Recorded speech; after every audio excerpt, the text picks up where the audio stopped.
প্রতিবাদে সারা দেশে নেই আজকে বেলামোড় প্রেস ক্লাবের উদ্যোগে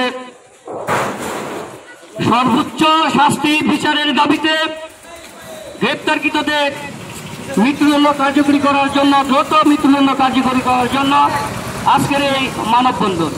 ঘটনাকে কেন্দ্র করে বাদশা নামে একজনকে যখন সন্ত্রাসীরা কুপাচ্ছিল তখন সাংবাদিক আসাদুজ্জামান তুহিন এই সন্ত্রাসীদের কর্মকাণ্ডের ভিডিও করছিল।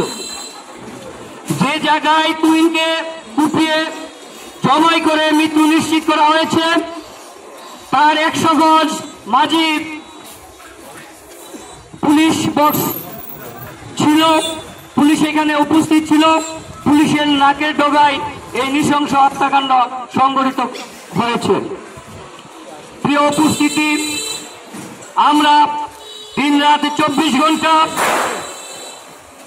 পথে ঘাটে ঘুরে রাজবংশী স্বপ্নমাখা মুখ কলুষিত করে রাষ্ট্রের এবং সরকারের উন্নয়নে কাজ করে থাকি, কিন্তু সরকার আমাদের নিরাপত্তা দিতে ব্যর্থ হয়েছে সকল দলীয় সরকার, ব্যর্থ হয়েছে নির্দলীয় সরকার।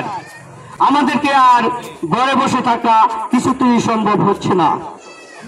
তাই এখন থেকে আর মানববন্ধন নয়, আমরা যেখানে সাংবাদিকের উপর আঘাত আসবে এখান থেকে আমরা প্রতিরোধ গড়ে তুলতে চাই।